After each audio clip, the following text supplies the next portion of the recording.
Hello दोस्तों, कैसे हैं आप। आज हम एक्सरसाइज 11.1 की पूरी एक्सरसाइज फिनिश करेंगे। 11.1 की पूरी एक्सरसाइज आज फिनिश करेंगे। सारे क्वेश्चन आपको सॉल्व करके मैं दूंगा।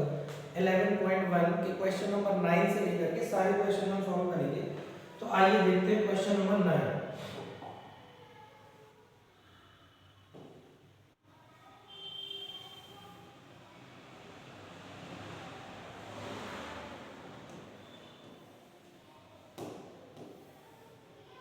A brooch which made a wire from this, and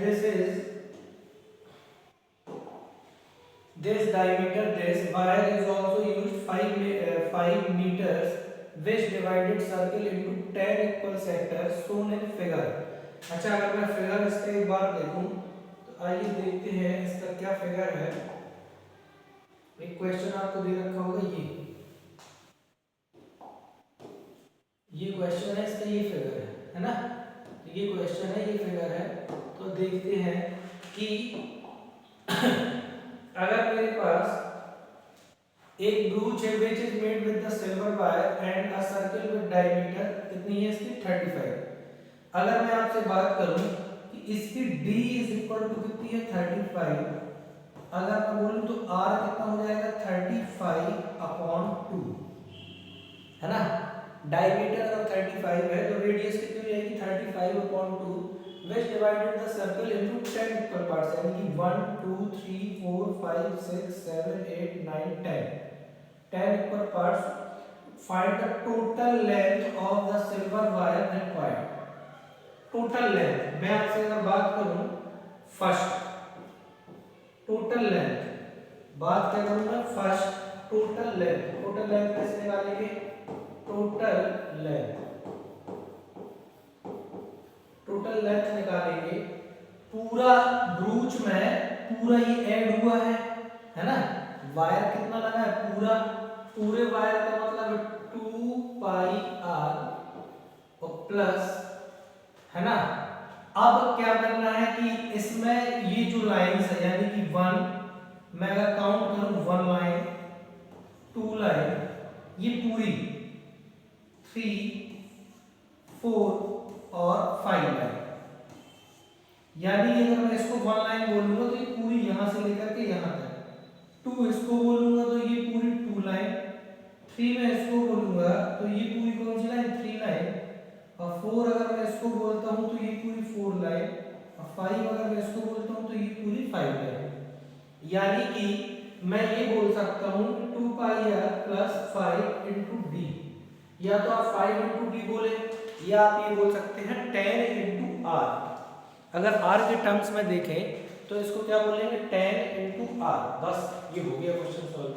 तो मैं इसको क्या बोलूंगा 2 इंटू पाई की वैल्यू कितनी होगी 22/7 इंटू आर की वैल्यू कितनी है 35/2 प्लस 5 इंटू डी की वैल्यू कितनी है, डी की वैल्यू मुझे पता है कि कितनी दे रखी 35, तो ये कितना हो जाएगा 35।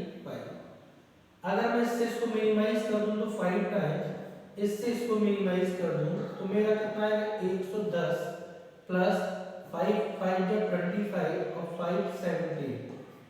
अगर मैं दोनों को ऐड करूंगा तो कितना आएगा 285।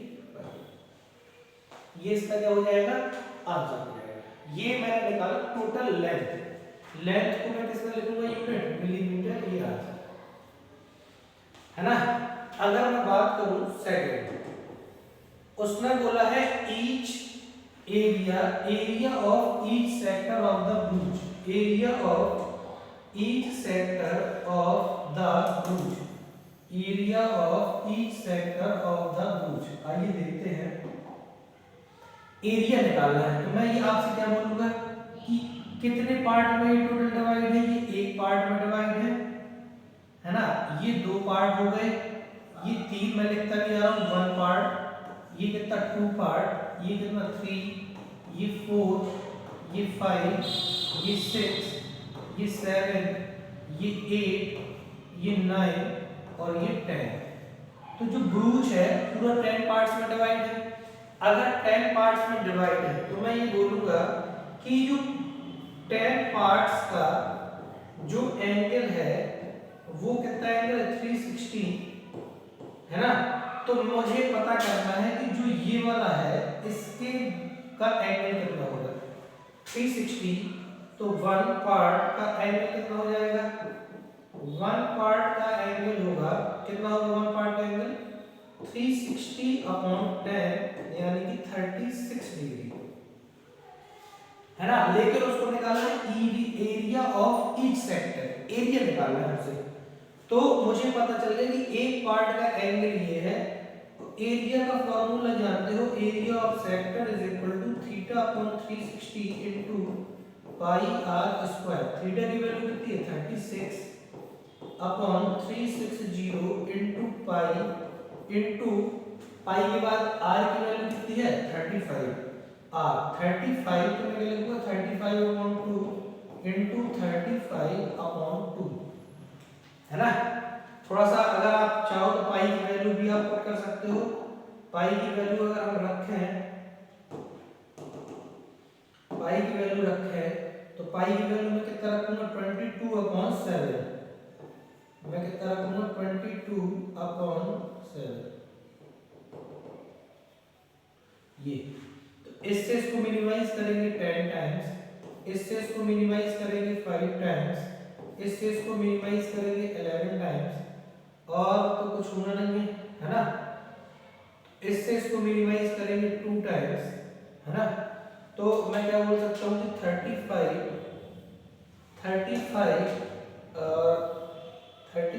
इंटू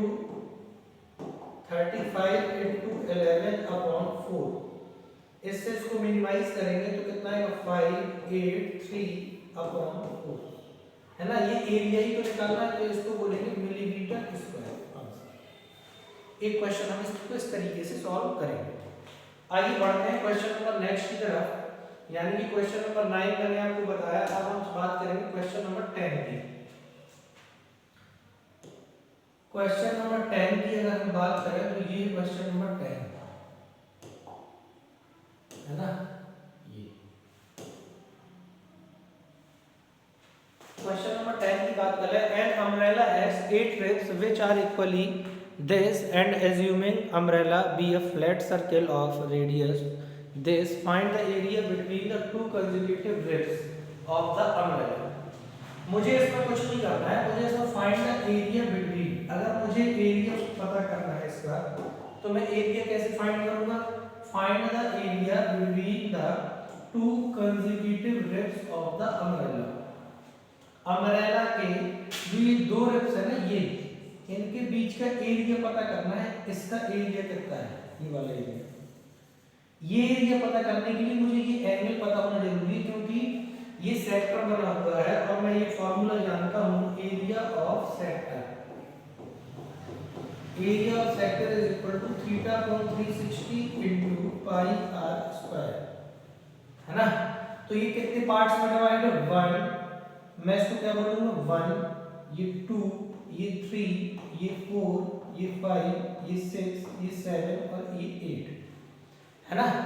तो मैं जानता हूं कि पूरा वन पार्ट, मैं क्या जानता हूं, मैं ये जानता हूं कि पूरे वन पार्ट यानी कि होल अम्ब्रेला का जो एंगल होगा वो 360, 8 पार्ट का, सॉरी क्या बोलूंगा मैं, 8 पार्ट का जो एंगल होगा वो कितना होगा 360।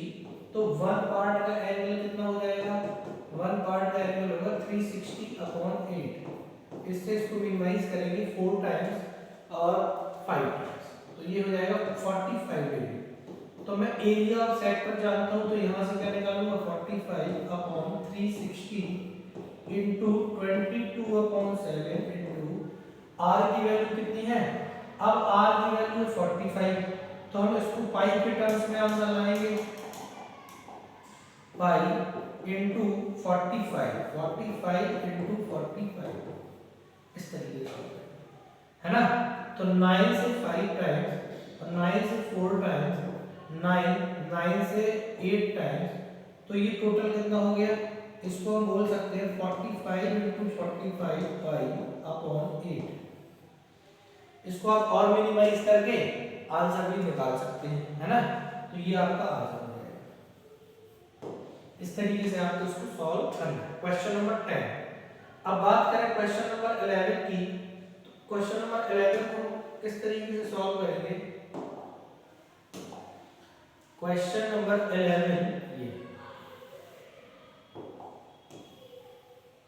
a car has two wiper which do not overlap। जैसे अगर मैं इसका फिगर ड्रॉ करूं, जैसे मेरे पास कांच का एक ही फ्रंट ग्लास है कार का, जो आप कार ड्राइविंग करते हैं तो इसका फ्रंट भी है, एंड कार है टू डू नॉट ओवरलैप। मतलब अगर टू वाइपर्स, एक वाइपर इसके इधर लगा हुआ है, एक वाइपर इसके इधर लगा हुआ है, दोनों ओवरलैप नहीं करते हैं। Wiper head the blade, blade की लेंथ कितनी है? ब्लेड की लेंथ है 25, swiping through an angle this, find the total area cleaved off at each sweep of the blade. यानी कि मेरे पास सबसे पहले मुझे ये बात करनी है कि मेरे पास कितने हैं? टू, यहां से ऐसे वाइपर लगा हुआ है और इस तरीके से वाइपर, एक वाइपर ये है, और ये ओवरलैप एक्चुअली नहीं कर रहे हैं, उसने क्वेश्चन में बोल दिया ये। अच्छा ये कितना है? ये है 25, और ये भी कितना है? ये भी कितना है? 25, ये भी कितना है? 25, ये भी कितना है? 25। अच्छा उन्होंने एंगल कितना बनाया दोनों में? एंगल है ये वाला एंगल और ये वाला एंगल। अगर मैं बात करूं इस एंगल की, तो ये कितना है? 115, और ये वाला एंगल भी कितना है? 115, है ना। अगर दोनों एंगल 115 है तो सीधी सीधी बात है कि मुझे एरिया ऑफ द सेक्टर निकालना है। तो area of sector, area of sector is equal to pi upon 360 into pi r square. ये बात थीटा की वैल्यू कितनी? 115 अपॉन 360 इंटू, है ना, पाई की value pi into r. R का मतलब कितना हो जाएगा? 25। आर का मतलब 25 इंटू 25। अच्छा ये तो मैंने एक का ही एरिया निकाला है फर्स्ट नंबर का। अगर मुझे दोनों के एरिया निकालने हो, फर्स्ट और सेकंड के, तो अगर मैं आपसे बात करूं तो मैं इसमें पूरे में 2 का मल्टीप्लाई कर सकता हूं, है ना। तो बस ये आंसर आ जाएगा यहां से। अगर मैं इसको 5 से मिनिमाइज करूं 5 टाइम्स, और इसको 5 से मिनिमाइज करूं तो 5 7 जा 35, 5 2 जा दिस, एंड ये कितना हुआ? 36। इस तरीके से आप इसको सॉल्व कर लेंगे, और ये 7 से तो कटेगा नहीं, तो मैं क्या लिखूंगा इसको? 115 इंटू 125 इंटू पाई अपॉन 36, है ना। एक तो ये तरीका है, और इस तरीके से इसको सॉल्व हम कर सकते हैं। इसके बाद आप इसका चाहे तो पूरा भी गुणा कर लें तो आपका आंसर आ जाएगा। ठीक है, क्वेश्चन नंबर 11 हुआ। इसके बाद अगर हम बात करें क्वेश्चन नंबर 12 की, इसको रफ करके क्वेश्चन नंबर 12 देखें।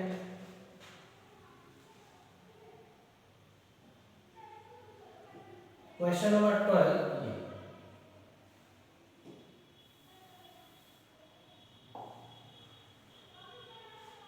ये क्या होगा?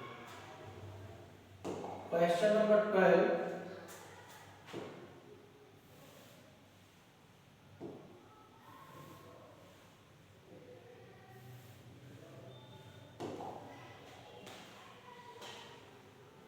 एक बार थोड़ा सा देखते हैं क्या हुआ इसमें।